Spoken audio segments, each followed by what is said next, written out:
कानपुर में Ursula control room में तैनात डॉक्टर समेत 10 लोगों में संक्रमण की पुष्टि। शहर में कोरोना मरीजों की तादाद पहुंची 514। अब तक ठीक होकर डिस्चार्ज हुए मरीजों की संख्या 316। कुल एक्टिव केस 183। 15 लोग की हो चुकी है मौत। गाजियाबाद के सरकारी अस्पताल की महिला डॉक्टर मिली कोरोना पॉजिटिव। डेंटल सर्जन है महिला डॉक्टर। जिले में शनिवार को 24 घंटे में 44 नए मामले रिपोर्ट किए गए। इसके साथ ही टोटल मरीजों की तादाद 442 हो गई। वहीं 24 घंटों में 26 मरीज ठीक भी हुए हैं। अब तक 9 मरीजों की कोरोना से मौत हो चुकी है। लखनऊ में 5 नए कोरोना पॉजिटिव मरीज मिलने से हड़कंप। गोमती नगर विस्तार के ओमेक्स रेजिडेंसी में 3 कोरोना मरीज मिले। इसके अलावा 2 कोरोना पॉजिटिव पेशेंट ऐशबाग से मिले हैं। जिस टावर में कोरोना पॉजिटिव मरीज मिले हैं उसे प्रशासन ने सील कर दिया।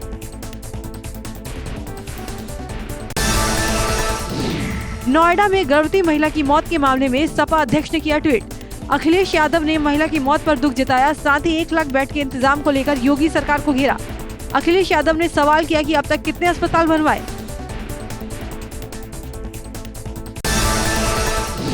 मुजफ्फरनगर में एक ही दिन में 17 मरीजों के मिलने से हड़कंप। जनपद में कोरोना पॉजिटिव मरीजों की संख्या 70 पहुंच चुकी है। नए मरीजों में 2 लोग डॉक्टर के स्टाफ कर्मी हैं। मरीजों को मेडिकल कॉलेज बेगराजपुर में आइसोलेट कर दिया गया है।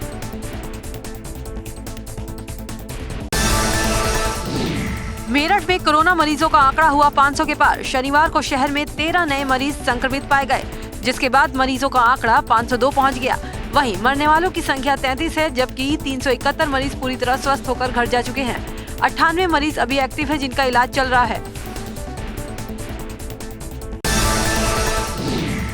जौनपुर के लाइन बाजार थाना क्षेत्र में दुकानदार से पुलिस की दबंगई। घर में घुसकर पुलिस वालों ने दुकानदार और उसके परिजनों से की मारपीट। थाना अध्यक्ष ने वीडियो बनाने वाले से मोबाइल छीना।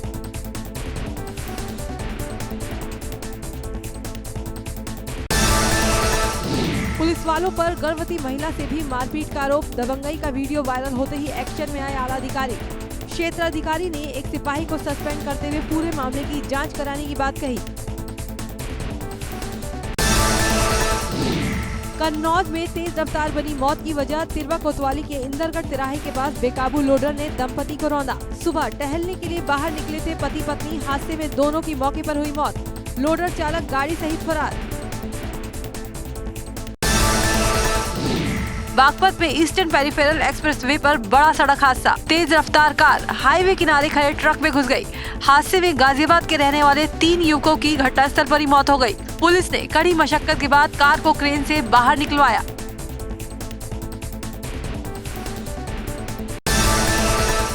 पुलिस के मुताबिक कार की स्पीड ज्यादा होने के कारण ये हादसा हुआ है। कार से शराब और एक पिस्टल बरामद हुई है, जिसे पुलिस ने अपने कब्जे में ले लिया। हादसे के बाद मौका देखकर ट्रक चालक ट्रक छोड़कर फरार हो गया। मरने वाले तीनों लोग गहरे दोस्त थे।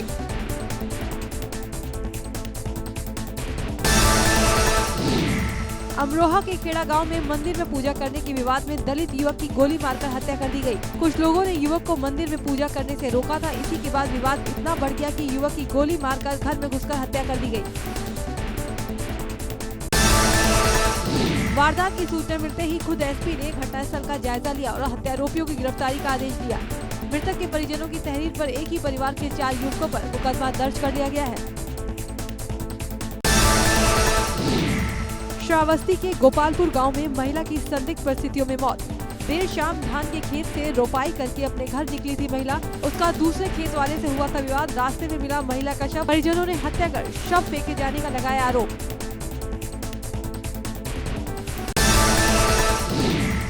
बरेली में चुनावी रंजिश में 7 साल के मासूम की निर्ममता से हत्या। आरोपियों ने हत्या कर शव को तालाब में फेंका। चुनावी रंजिश में 4 साल पहले बच्चे के चाचा की भी हो चुकी है हत्या। पुलिस ने 6 लोगों के खिलाफ नामजद हत्या का मुकदमा दर्ज किया।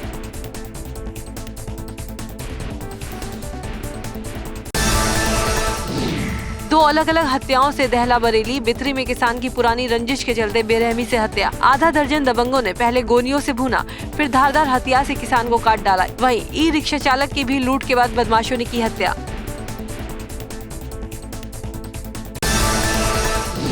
बरेली के बारादरी थाना क्षेत्र में हथियारबंद बदमाशों ने इलाके में दहशत फैलाने के लिए अंधाधुंध फायरिंग कर दी। इसी दौरान दबंगों ने एक युवक को गोली मार दी। आधा दर्जन से अधिक बदमाश फायरिंग कर फरार। एसएसपी और डीआईजी ने किया घटनास्थल का निरीक्षण।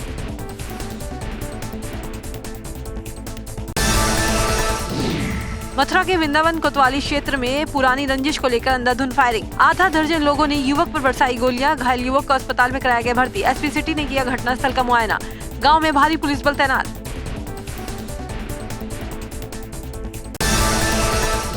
कौशाम्बी के सराय अकील इलाके में नवविवाहिता की संदिग्ध परिस्थितियों में जली हुई लाश मिली। उसकी शादी साल भर पहले ही हुई थी। विवाहिता के पिता ने ससुराल वालों पर दहेज हत्या का आरोप लगाया। पति समेत 4 लोगों के खिलाफ पुलिस में दी तहरीर।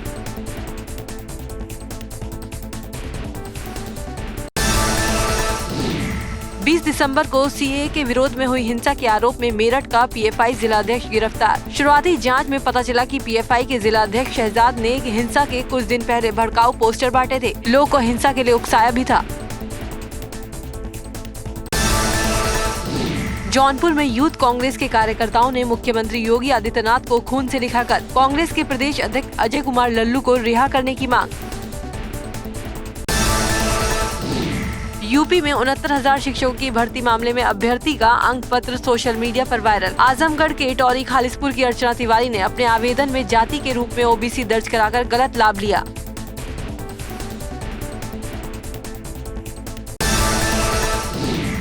बलरामपुर में पुलिसिया उत्पीड़न से परेशान किशोरी ने कुएं में कूदकर अपनी जान देने की कोशिश की। गांव वालों ने कड़ी मशक्कत के बाद कुएं से निकालकर उसकी जान बचाई। पीड़िता के परिजनों ने एसपी को प्रार्थना पत्र देकर इंसाफ की गुहार लगाई। मामले में एएसपी ने सीओ तुलसीपुर को जांच सौंपकर कार्रवाई की बात कही। सहारनपुर पुलिस का ऑपरेशन क्लीन जारी। मुठभेड़ ने 20,000 के इनामी को पैर में गोली मारकर पकड़ा। दूसरा बदमाश अंधेरे में पुलिस को चकमा देकर फरार। 4 बदमाश की तलाश में कॉम्बिंग जारी। पकड़े गए बदमाश की पहचान चैंपियन के रूप में हुई है, जो थाना देवबंद से लूट में वांछित था।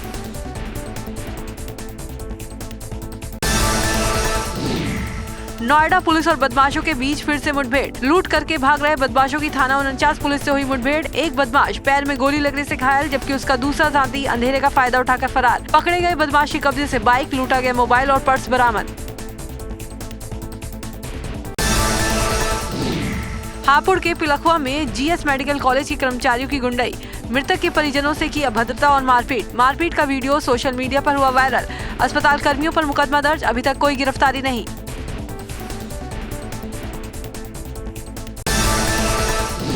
प्रयागराज के सिविल लाइन थाना पुलिस को चेकिंग के दौरान बड़ी कामयाबी मिली। एक शख्स से चोरी की प्राचीन और बेशकीमती अष्ट धातु की लड्डू गोपाल की मूर्ति बरामद। स्कूटी की डिग्गी में रखी हुई थी मूर्ति। पुलिस ने आरोपी को गिरफ्तार कर भेजा जेल। बरेली में मंदिरों को खोलने की तैयारियां शुरू। सभी नाथ मंदिरों को किया जा रहा है सैनिटाइज। मंदिर के साधु संत खुद प्राचीन अलखनाथ मंदिर को कर रहे हैं सैनिटाइज। मंदिर परिसर में सैनिटाइजेशन की भी व्यवस्था। मंदिर परिसर में सोशल डिस्टेंसिंग की भी व्यवस्था। नोएडा में मॉल प्रबंधकों ने मॉल खोलने की तैयारियां अभी से शुरू कर दी हैं। मॉल के अंदर साफ सफाई की जा रही है, सैनिटाइजेशन का काम किया जा रहा है। बगैर मास्क के मॉल के अंदर किसी को एंट्री नहीं मिलेगी। थर्मल स्कैनिंग के साथ ही उनका टेम्परेचर भी नापा जाएगा।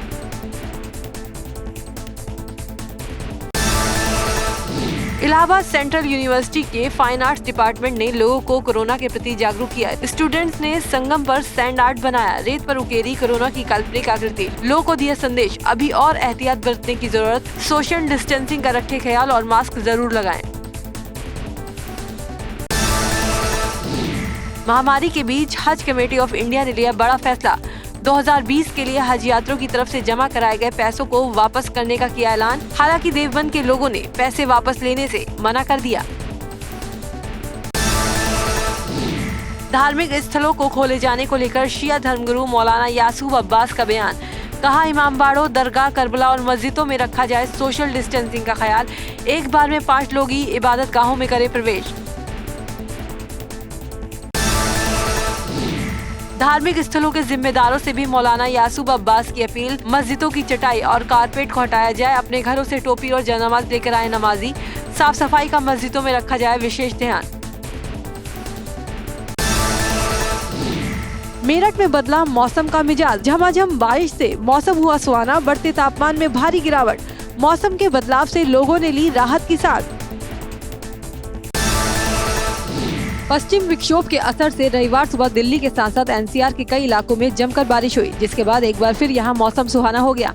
नोएडा के कुछ इलाकों में तेज बारिश हुई। छुट्टी का दिन होने के चलते लोगों को इस बारिश से कोई खास दिक्कत नहीं हुई। 10 मिनट उत्तराखंड में कोरोना मरीजों की संख्या 1300 के पार। अब तक कोरोना वायरस से 1303 लोग संक्रमित हो चुके हैं। 24 घंटे में कोरोना के 89 नए मरीज मिले। देहरादून में कोरोना से एक मरीज ने दम तोड़ दिया। उत्तराखंड में अब तक 12 लोगों की कोरोना वायरस से मौत हो चुकी है। उत्तराखंड में एक और कोरोना संक्रमित मरीज की मौत। 48 साल के शख्स ने कोरोना से जंग लड़ते हुए दम तोड़ दिया। दून कोविड अस्पताल में चल रहा था युवक का इलाज। इसी के साथ राज्य में कोरोना वायरस से 12वीं मौत हो गई।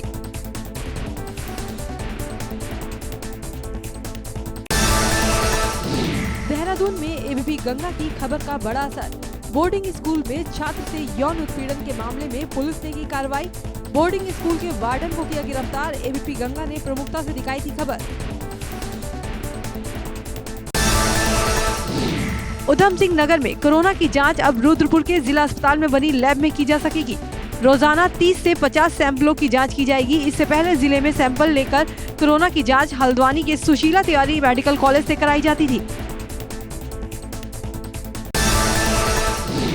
बड़कोट में एबीपी गंगा की खबर का बड़ा असर। फिल्टर टैंक में मरा बंदर मिलने के मामले को प्रशासन ने गंभीरता से लिया। 24 घंटे के भीतर तहसीलदार को सौंपी जांच रिपोर्ट।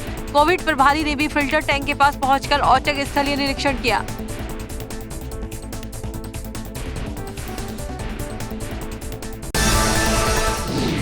काशीपुर की थोक सब्जी मंडी में नियमों का उल्लंघन। सुबह 5 बजे से ही मंडी में सब्जी व्यापारियों की भारी भीड़ उमड़ रही है। शारीरिक दूरी का बिल्कुल भी पालन नहीं कर रहे लोग।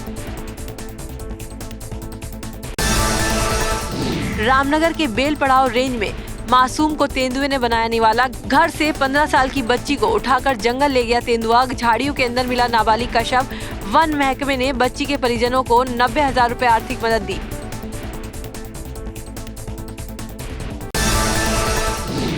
उधम सिंह नगर के जिला अस्पताल में कोरोना के 7 मरीज हुए डिस्चार्ज। 14 दिनों तक रहना होगा home quarantine.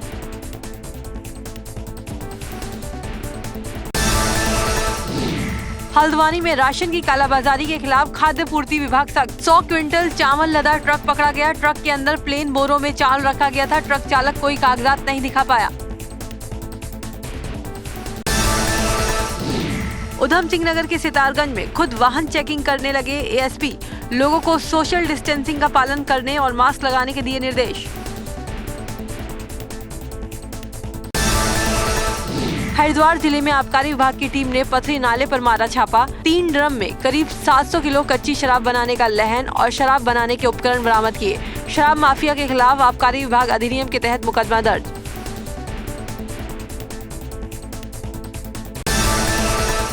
Corbett tiger reserve में हाथियों की गणना का काम शुरू हो गया है। 3 दिवसीय ये गणना 8 जून तक की जाएगी। कॉर्बेट में इसके लिए 140 बीट बनाई गई हैं, जिनमें गजराज की गणना चल रही है। प्रत्येक टीम में कम से कम 3 सदस्य रखे गए हैं जो इस गणना को अंजाम देंगे। दिल्ली सरकार ने बड़ा फैसला लिया। अब दिल्ली में दिल्ली सरकार और प्राइवेट अस्पतालों में केवल दिल्ली के निवासियों का ही इलाज होगा, जबकि दिल्ली में स्थित केंद्र सरकार के अस्पतालों में सभी का इलाज होगा। कोरोना के बढ़ते मामलों के मद्देनजर दिल्ली कैबिनेट ने ये फैसला लिया है। अरविंद केजरीवाल के मुताबिक दिल्ली में जून के आखिरी तक 15,000 बेड की जरूरत होगी, जबकि हमारे पास सिर्फ 10,000 बेड है। ऐसे में अस्पतालों को सबके लिए खोला जाना संभव नहीं होगा। सीएम ने बताया कि 5 डॉक्टर की एक कमेटी बनाई गई थी। उसने अपनी रिपोर्ट दे दी है, जिस आधार पर ये फैसला लिया गया। मुख्यमंत्री अरविंद केजरीवाल ने अपनी प्रेस कॉन्फ्रेंस में दिल्ली से लगती सीमाओं को एक बार फिर से सभी के लिए खोलने का भी ऐलान किया। उनके मुताबिक 8 जून से सभी सीमाओं को खोल दिया जाएगा। मुख्यमंत्री ने प्रेस कॉन्फ्रेंस में कहा, सोमवार से दिल्ली में रेस्टोरेंट, मॉल्स और धार्मिक स्थल खोले जाएंगे, लेकिन सोशल डिस्टेंसिंग का पालन करना सबको अनिवार्य है। होटल और बैंक्वेट हॉल पहले की तरह ही बंद रहेंगे, उन्हें खोला नहीं जाएगा। केंद्र की मोदी सरकार ने लॉकडाउन के कारण रोजी रोटी और रोजगार गंवाने वाले प्रवासी मजदूरों के लिए मेगा प्लान तैयार किया है। केंद्र सरकार ने देश के 6 राज्यों के उन 116 जिलों की पहचान की है जहां लॉकडाउन के दौरान सबसे ज्यादा प्रवासी मजदूर वापस लौटे हैं। मेगा प्लान के तहत सरकार इन 116 जिलों में केंद्र सरकार के सोशल वेलफेयर और डायरेक्ट बेनिफिट स्कीम को तेजी से मिशन मोड में चलाएगी। इसका मकसद है घर लौटे प्रवासियों के लिए आजीविका, रोजगार, कौशल विकास और गरीब कल्याण सुविधाओं का लाभ सुनिश्चित किया जा सके। 8 जून से प्रयागराज हाईकोर्ट में होगी सुनवाई। कोरोना वायरस के चलते खुली अदालत में होगी सुनवाई। कोर्ट खुलने से पहले परिसर का होगा सैनिटाइजेशन। वकीलों को ई पास के जरिए मिलेगी एंट्री।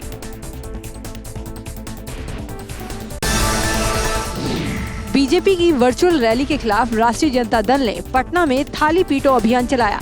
पार्टी के दिग्गज नेता तेजस्वी यादव, तेज प्रताप और राबड़ी देवी ने थाली बजाकर विरोध जताया। सपा अध्यक्ष अखिलेश यादव ने भाजपा की बिहार रैली पर निशाना साधा। ट्वीट कर लिखा, भाजपा जनता के बीच सीधे जाने के लायक बची नहीं है। करोड़ों लोगों की जिंदगी को रास्ते पर लाने की तैयारी के बजाय भाजपा चुनाव की तैयारी में जुट गए हैं। ये बेहद शर्मनाक है। एम्स के डायरेक्टर डॉक्टर रणदीप गुलेरिया ने कोरोना संक्रमण के फैलाव पर चिंता जताई। डॉक्टर गुलेरिया का दावा है कि कोरोना वायरस का पीक पर आना अभी बाकी है। अलग अलग राज्यों में अलग अलग समय पर कोरोना वायरस के मामले बढ़ सकते हैं।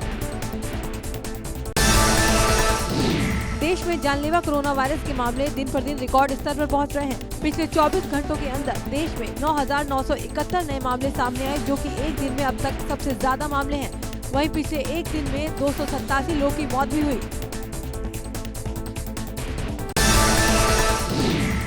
देश में मरने वालों का आंकड़ा करीब 7,000 पहुंच गया। स्वास्थ्य मंत्रालय के ताज़ा आंकड़ों के मुताबिक अब तक 2,46,628 मामले सामने आ चुके हैं। वहीं 6,929 लोगों की मौत हो चुकी है। 1,19,293 लोग कोरोना को मात देकर ठीक भी हुए हैं। अमेरिका, ब्राजील, रूस और ब्रिटेन के बाद कोरोना वायरस से सर्वाधिक प्रभावित देशों की सूची में भारत अब 5वें स्थान पर आ गया है। शनिवार सुबह ही भारत इटली को पीछे छोड़कर कोरोना वायरस वैश्विक महामारी से सबसे बुरी तरह से प्रभावित दुनिया का 6ठा देश बना था। महाराष्ट्र में बीते 24 घंटों में 120 और मरीजों की मौत के साथ ही मरने वालों की संख्या 2,949 पहुंच गई। राज्य में कोविड-19 के मरीजों के स्वस्थ होने की दर 45.6% है और मृत्यु दर 3.57% है।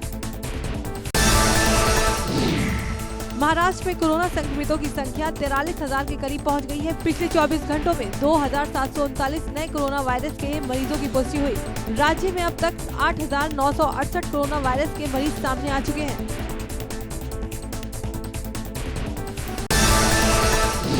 मुंबई में पिछले 24 घंटों में कोरोना वायरस के 1,274 केस रिपोर्ट किए गए, जबकि 58 लोगों की मौत हुई। राज्य में अब तक 37,390 कोरोना मरीजों को इलाज के बाद डिस्चार्ज किया जा चुका है, जबकि 42,600 एक्टिव कोरोना वायरस के मरीज हैं। दिल्ली में कोरोना वायरस संक्रमण के मामले बढ़कर 27,000 के पार हो गए। शनिवार को पिछले 24 घंटों में यहां 1,320 नए मरीज सामने आए, जिसके बाद संक्रमितों की संख्या 27,654 हो गई। सिर्फ 10 दिन में ही 12,000 से अधिक लोगों में कोविड-19 की पुष्टि हुई है। राजधानी में एक दिन में 349 मरीज ठीक हुए हैं, जिससे ठीक होने वाले मरीजों का आंकड़ा 10,664 हो गया। पिछले 24 घंटों में यहां कोई मौत नहीं हुई। अब तक कुल मौत का आंकड़ा 708 से बढ़कर 761 हो गया है। दिल्ली में फिलहाल 16,229 कोरोना के सक्रिय मामले हैं।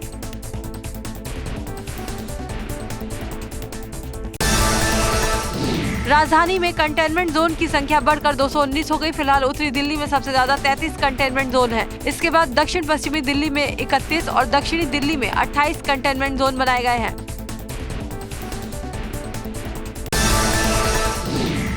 दिल्ली सरकार ने सर गंगाराम अस्पताल के खिलाफ महामारी कानून के उल्लंघन का मामला दर्ज कराया है। सरकार ने आरोप लगाया कि अस्पताल ने सैंपल लेने के लिए RT-PCR ऐप का उपयोग नहीं किया, जो स्वास्थ्य मंत्रालय की ओर से अस्पतालों के लिए जारी गाइडलाइंस के हिसाब से अनिवार्य है। दिल्ली मेडिकल एसोसिएशन ने FIR दर्ज कराने की निंदा करते हुए कहा कि ये चिकित्सा जगत के लिए मनोबल गिराने वाला है। दिल्ली के मुख्यमंत्री कोरोना के मरीजों को भर्ती करने और टेस्ट के संबंध में डॉक्टरों को चेतावनी दे रहे हैं और अस्पतालों को धमकी दे रहे हैं। मुंबई की एक फार्मा कंपनी में गैस लीक होने से हड़कंप मच गया। गैस लीक की शिकायतों को गंभीरता से लेते हुए अधिकारी मौके पर पहुंच गए। BMC के मुताबिक गैस लीकेज की जांच जारी है। डरने वाली बात नहीं है। शिकायतों को गंभीरता से लेते हुए सभी संबंधित एजेंसियों को अलर्ट कर दिया गया है। कोरोना वायरस से संक्रमित हुए लोगों का वैश्विक आंकड़ा बढ़कर 70 लाख के करीब पहुंच चुका है। वहीं महामारी की चपेट में आकर मरने वालों की संख्या 4 लाख के पार हो गई। हालांकि इस दौरान 34,11,118 लोग ठीक भी हुए हैं। दुनिया भर में 69,73,427 लोग कोविड-19 संक्रमण से संक्रमित हुए हैं, जिनमें से मरने वालों की संख्या 4,02,049 रही। 213 देशों में कोरोना का कहर जारी है। करीब 76% कोरोना के मामले सिर्फ 14 देशों से आए हैं। इन देशों में कोरोना पीड़ितों की संख्या 52 लाख से ज्यादा है। विश्व स्वास्थ्य संगठन ने कहा कि दूसरे देशों के मुकाबले भारत में कोरोना वायरस का संक्रमण धीमा जरूर रहा है, लेकिन इसके विस्फोट का जोखिम बना हुआ है। WHO ने कहा कि भारत में अभी तक कोरोना विस्फोट नहीं हुआ है।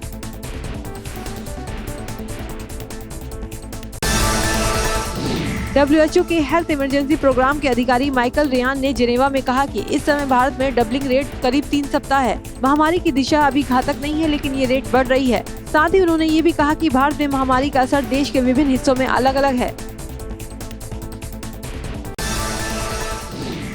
ब्रिटेन की दवा कंपनी एस्ट्राजेनेका ने कहा है कि उन्होंने ऑक्सफोर्ड यूनिवर्सिटी की ओर से तैयार कोरोना वायरस वैक्सीन की लाखों डोज का निर्माण शुरू कर दिया है। कंपनी ने बताया कि ब्रिटेन, स्विट्जरलैंड, नॉर्वे के साथ साथ भारत में भी वैक्सीन का निर्माण किया जा रहा है। शुक्रवार शाम से ही ट्विटर पर विराट अनुष्का के तलाक से जुड़ा हैशटैग ट्रेंड होने लगा। हैशटैग विरुष्का डाइवोर्स नाम से चल रहे इस ट्रेंड ने यूजर्स को सकते में डाल दिया। रिपोर्ट्स की माने तो विराट अनुष्का के अलग होने से जुड़ी ये पुरानी खबर शेयर होने लगी। ये खबर 2016 की थी और उस वक्त कोहली और अनुष्का की शादी भी नहीं हुई थी। हालांकि दोनों रिश्ते में कुछ वक्त के लिए अलग हो गए थे। रोहित शर्मा और शिखर धवन ने साल 2015 में बांग्लादेश दौरे की यादें ताज़ा करते हुए बताया कि स्लिप में फील्डिंग करते हुए अचानक शिखर धवन गाना गाने लगे, जिससे तमीम इकबाल का ध्यान भटका और वो समझ नहीं पाए कि आवाज कहां से आ रही है। रोहित ही सुनता मेरे पंजाबी गाने और कोई दूसरा नहीं सुनता। वो डांस अच्छा करता है। कोरोना वायरस के बीच 3 महीने बाद इंग्लैंड में इंटरनेशनल क्रिकेट की वापसी होने वाली है। यहां वेस्टइंडीज और इंग्लैंड के बीच 3 टेस्ट की सीरीज का पहला मैच 8 जुलाई से खेला जाएगा। England and Wales cricket board इसी सीजन में पाकिस्तान, ऑस्ट्रेलिया और आयरलैंड से भी सीरीज खेलने की तैयारी कर रहा है। टीवी से लेकर बॉलीवुड तक के स्टार्स ने एकता कपूर के लिए बर्थडे विशेष की झड़ी लगा दी। करण जौहर, स्मृति ईरानी, मौनी रॉय और दिव्यंका त्रिपाठी समेत कई सेलिब्रिटी ने एकता के नाम पर सोशल मीडिया पर पोस्ट लिखा। बॉलीवुड की बेहतरीन एक्ट्रेस में से एक तापसी पन्नू ने पिछले 1 साल में 5 फिल्में की। ये सभी फिल्में सुपरहिट रहीं और क्रिटिक्स ने भी इसकी सराहना की। एक रिपोर्ट के मुताबिक तापसी की इन फिल्मों ने 352 करोड़ रुपए का बिजनेस किया है। इस रिपोर्ट को देखकर तापसी पन्नू ने भी हैरानी जताई है। एक्ट्रेस माधुरी दीक्षित ने इंस्टाग्राम पर अपने बेटे का एक वीडियो शेयर किया, जिसमें माधुरी का बेटा आर्यन नैने अपने डॉगी को जादू दिखाता नजर आ रहा है। वीडियो में आर्यन कटोरी के नीचे कुछ छिपा कर रखे हुए है और बाद में उस चीज को घुमा देता है। एक्ट्रेस नेहा धूपिया ने कई दिनों बाद खुली हवा में दौड़ लगाई। एक्ट्रेस ने सोशल मीडिया पर अपना अनुभव शेयर किया। नेहा धूपिया ने एक लंबी पोस्ट के जरिए कई पहलुओं पर रोशनी डाली। लिखा, 80 दिनों बाद सुबह रनिंग पर गई, आजादी के साथ डर का अनुभव हुआ। घर में पिछले 3 महीने से लॉकडाउन की वजह से स्टार्स भी अब धीरे धीरे बाहर निकलने लगे हैं। एक्ट्रेस करीना कपूर खान और एक्टर अली फजल को घर से बाहर स्पॉट किया गया। अपने अपार्टमेंट की बिल्डिंग के आसपास जॉगिंग करने के लिए निकली थी करीना अकेले होने की वजह से मास्क के बिना नजर आईं। बॉलीवुड एक्ट्रेस राधिका मदान लॉकडाउन में मौसम के मजे ले रही हैं। दिल्ली और महाराष्ट्र में इन दिनों मौसम सुहावना है और रुक रुक कर बारिश भी हो रही है। हाल ही में उन्होंने एक तस्वीर और एक वीडियो शेयर किया है, जिसमें उन्होंने दिखाया कि उनके शहर का मौसम कैसा है और वो किस तरह से मौसम के मजे ले रही हैं। बॉलीवुड की पॉपुलर सिंगर नेहा कक्कड़ का आज जन्मदिन है। नेहा ने बॉलीवुड में कई हॉट गीत दिए हैं। आज नेहा जिस ऊंचाई के मुकाम पर है, वहां पहुंचने के लिए उन्होंने काफी मेहनत की है।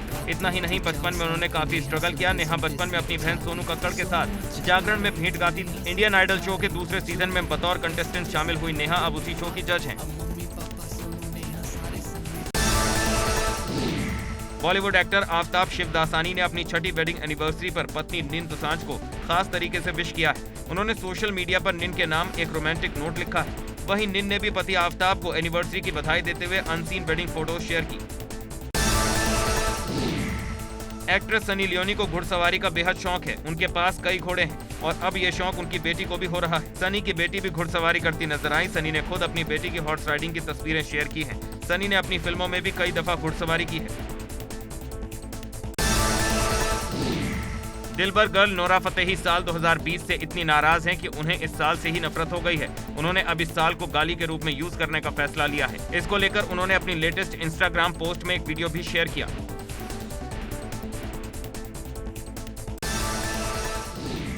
सुष्मिता सेन एक बार फिर से फिल्मों में वापसी कर रही हैं। हालांकि इस बार वो बड़े पर्दे पर नहीं बल्कि वेब सीरीज के जरिए एक्टिंग में दोबारा कदम रखने जा रही हैं। वेब सीरीज का ट्रेलर रिलीज हो चुका है। खास बात यह है कि फिल्म में सुष्मिता लेडी डॉन की भूमिका में नजर आएंगी।